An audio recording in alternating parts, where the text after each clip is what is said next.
Hello, everyone, and thank you for coming to our today's presentation, which is column-level lineage to the rescue. We are Maciej and Paweł. I'm Paweł. We are software engineers at GetInData, and we are the committers of Marquez and OpenLineage, open source projects. We are also the cat owners, although it's questionable whether we are the cat owners or we are owned by our cats. The demo we are going to give you today will be in Jupyter, and all the code is available on GitHub. So if you want to get access to it, just click on the QR code. It's publicly available.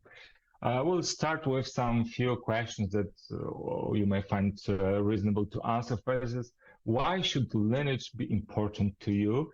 And we believe that the answer is hidden within that Python quiz. So organizations try to be data mesh, and data mesh is all about autonomous teams being able to deliver their goals independently from the others and the rest of environment. And the critical aspect of this is being able to understand the upstream data sets that the teams are processing, and being able to understand the downstream data sets that read from the data we produce. And this is critical because, lineage is critical because not only it allows you to do quick fault analysis, so to recover from the failure, to find out what went wrong, but it also allows you to prevent the error, which is sometimes not taken into consideration. So lineage is not only about being able to solve the problem quickly, it's also about preventing the problem. And the quiz is that data mesh without lineage is a data mess. You need OpenLineage if you want to be if you want to have data mesh architecture. When do you need OpenLineage? So perhaps sometimes you don't. So if you work in a technology or technologies that do have their custom lineage mechanics, perhaps you are fine with that. It's something similar to standard cell chargers.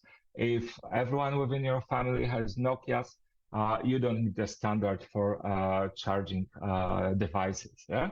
But it also means you're extremely lucky, and your organization is, because data mesh is about autonomicity, and it's also about choosing the best tool for the job you are trying to achieve. So there is no one size fits all, and different technologies suit better different needs. And when do you need OpenLineage? When you do have different technologies, and I would like to have a lineage that allows you to build a holistic overview of what's happening under the hood. You can also ask yourself, why is OpenLineage cool? It's cool because of the way we extract the lineage information. So there's kind of analogies how you can extract the information from the picture, like where and when was the photo taken. So you can try to guess it from the picture, or you can fetch it directly at the camera, which is more accurate, but it requires all the cameras to implement a certain standard. And it's similar with lineage because what OpenLineage does, it injects some code into your processing, into your Spark, Airflow, dbt, whatever, and tries to extract metadata lineage events from that. And the other approach is, hey, let's get the logs of the processing and try to build the lineage based on the logs. And this approach has certain limitations, specifically in terms of column lineage. So imagine a SQL that creates a table and selects star from other table, and the star is important. If you try to build a lineage from just a SQL within the log, the star means nothing to you, and you don't know how to resolve it. So you can either have your data catalog being able to access all the data sets within your organization, which is undoable permission-wise, or you can use a standard that tries to, create lineage events at the runtime of the query. So in case of OpenLineage, the code is run within the processing itself, so we can always ask the database what the star means. And why is OpenLineage a 5-star? It's because it's a standard, and as a standard, it allows you to match all the analysis tools, schedulers, data processing tools with catalogs like Amundsen, Nigeria, and many, many others. So imagine if there were no standards, to fulfill such a graph, you would need n-square integrations. And whenever you wanted to add any block on the top or the bottom, you would need to provide n integrations. And with the standard, it's just as each component needs to be able to talk or understand OpenLineage. Which we find great. And not only we, because there are several companies behind the project. So it's Microsoft who supports us and commits their code into the OpenLineage. It's Astronomer, it's GetInData. And if you visited the OpenLineage monthly meeting, you would also see the guys from Enterprise Data Catalogs that present their approach to integrate with OpenLineage, which I think is really great and amazing. We can now have a look at the spec, so at the specification of the lineage events. So imagine with Maciej, we are starting a startup. We want to exchange gummy bears, jellies, the jelly word. I like the green ones, Maciej, I like the yellow ones, and we created a mobile app to exchange them. It's social, it's mobile, it's local, it's perfect. And we do have three tables like jelly colors, jelly transactions, where we store information about the exchanges, and jelly users. Actually, there are just two of us. We're starting. And at the end of the day, we create a report containing active daily users that exchange the jellies that day. And yeah, we generate OpenLineage events whenever the report is written. And the event contains information about the job, about the run, and it also contains information about the input datasets and output datasets that were used to produce it. And the output dataset also contains a section which we call a facet, column lineage facet. And this section contains information on how the fields were used, how the input fields were used to produce a certain output field. We also contain fields like transformation description, transformation type, which help us understand what the transformation was. So description is a human readable way form. Transformation type is more structured. It allows things like identity, telling it has been just copied, hash, which is extremely useful to, when you would like to know where the sensitive data is within your organization. So if you have the sensitive data, perhaps later on it's no longer sensitive. So it's extremely useful. And we'll do for you the Spark demo, which shows some, how easy it is to deploy OpenLineage within Spark, how to integrate it. So the Jupyter notebooks we gave you also contain Docker with Marquez, and Marquez is our backend for lineage events that allows you to see the data sets, jobs, and see the events that have been sent. And if you want to find out more about Marquez, the easiest way to do it is just to go to the GitHub of the Marquez, of course, open source project. Then you do have the open in Gitpod button. And after just a login, you will get a Marquez available publicly with some example graph with the example data that you can click on and see if it solves the problem that you have. So we're going to use it we're going to use Marquez to see the events generated in Spark. So we do start the Spark application, and as you see, there are just 5 extra lines that turn on the OpenLineage integration. We need to specify the OpenLineage Spark jar. We need to tell Spark about the extra listeners. So whenever a hook will be called on start, complete, or wherever event our class will be called. And also we need to specify what has to be done with the event. So we say that the events should be sent to HTTP backend, and it's the address of the backend, and they all will belong to the namespace of Jelly World. You can replace HTTP with a console if you want to. So you see just in the console, you can also replace it with Kafka if you want to send the events to Kafka. Yeah, we can drop the dataset that we had before, and we create just a few dummy datasets like the jelly colors with green and yellow colors contained, and some jelly users with Paweł and Maciej, jelly favorite users with me. And the interesting here thing is that there is no change related to OpenLineage within this code. Then we'll run two queries that create daily users report or the daily user that like green jellies based on the input data we provided. And once it is done, we can go to Marquez UI and see the graph of our processing. And if we look at the Jelly Daily Green table, there's a column lineage tab, which allows us to see what input fields were used to produce certain output fields. So UI in Marquez is pretty cool, but even cooler than that is the richness of the features available through the API it has. So one of the features is just to show the lineage graph of the columns in API. So it is a graph. So as in a graph, each node is a vertex, and the node is just a field, and each node has its input edges and output edges.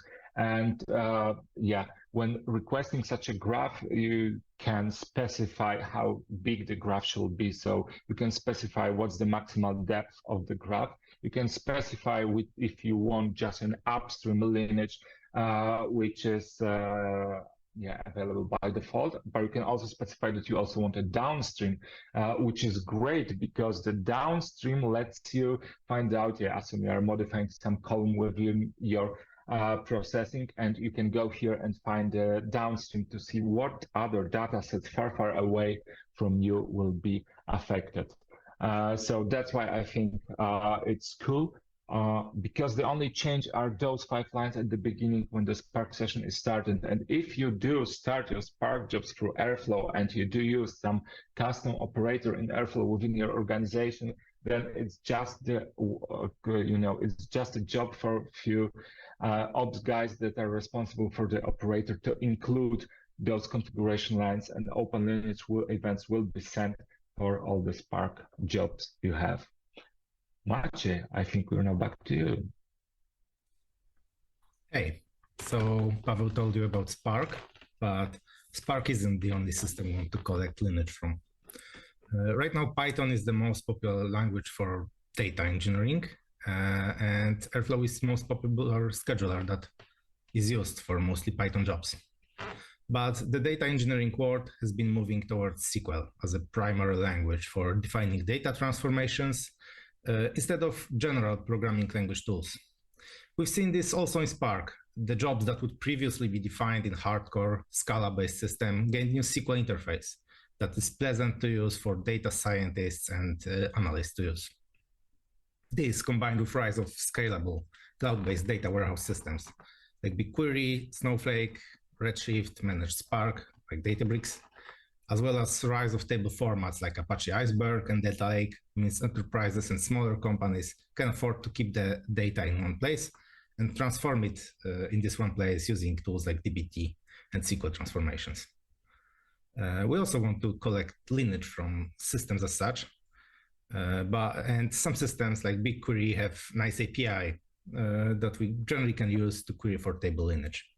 However, it doesn't share column lineage data.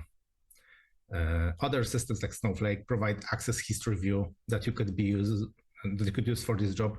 However, it's available only in Snowflake's Enterprise Edition, so if you use standard one, you're out of luck. To bridge this gap, OpenLineage provides SQL parser that can be used to extract lineage information from generic SQL queries. It's based on excellent SQL parser REST library. It's Rust-based, but we've made both Python and Java interfaces to it.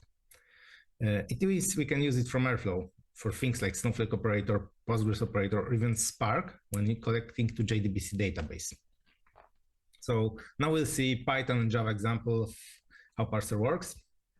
And there are two cells. They parse the same SQL example and outputs out column lineage data. And we can't show it the same way in Java because Jupyter does not allow us to do so. However, more important thing is how we integrate the parser with data engineering tools like Airflow. It has DAG that generally closely mirrors what we've done before in Spark. It hasn't run yet, and can we see how how job is run? Yes, we can. Oh, Airflow. Yeah, it hasn't run yet. Paweł, can you trigger the? yes, sure. So I've triggered it. Now we'll refresh it, and it's a success. Yeah, so it's running. And now we've just run the job, and lineage should be also already available in Marquez. So we go to Marquez. This had a separate namespace. Oh, we need to refresh it to get the Postgre namespace, and yeah, we see the full graph that has column lineage level information, and also table lineage information, as well as everything you see on this graph. It looks good. However, it has also downsides. Parsing SQL is hard. Every database has its own extensions, special syntax, sometimes even different semantics for the same syntax. As Paweł has said, we can't naively extract wildcard data.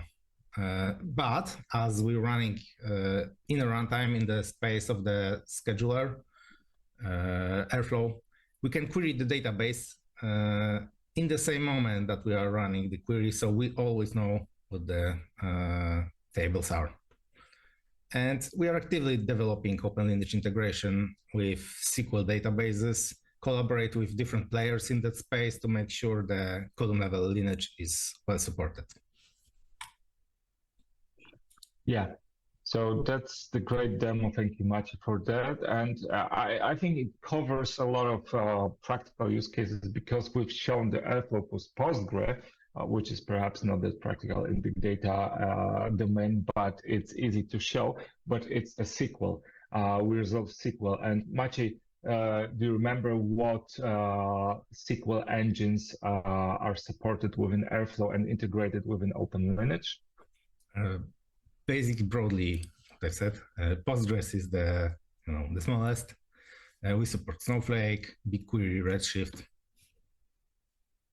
and some others. So I can't even remember all.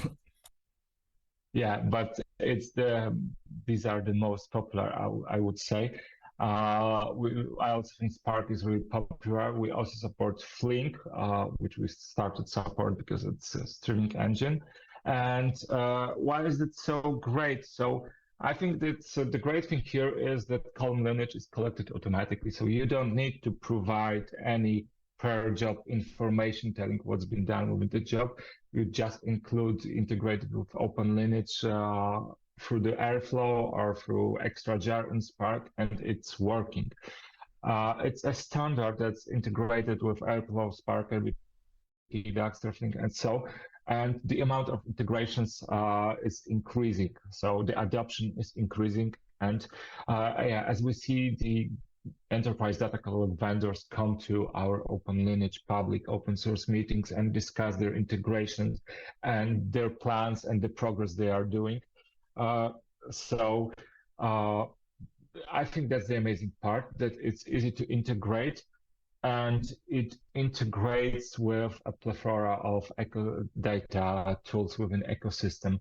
So not only you are tied to a lineage within your vendor, but you can do whatever you like. What's next for us? The next for us will be to draw column lineage in Marquez, which is not possible now, so which is not done yet. That's why we've shown you the API, which contains this cool feature. We would like to be able to collect automatically the transformation types, because for the time now it's available in standard, but Spark integration does not fill those fields.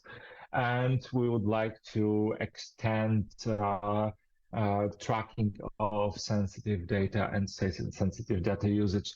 So we would like to be able to detect the downstream usages. So based on the sensitive data, you can find out all the jobs and all the data sets that make use of it, and you'll be able to mark data as hashed at some point, so that afterwards in the downstream, it's no longer considered sensitive. Maciej, anything else to add? Did I miss something? I don't think so. I don't think so. If not, thank you all for coming and feel free to ask questions. I hope you'll have a lot of them. Once again, feel free to click on the QR code to get the demo on your computer and click it through yourself. Thank you very much.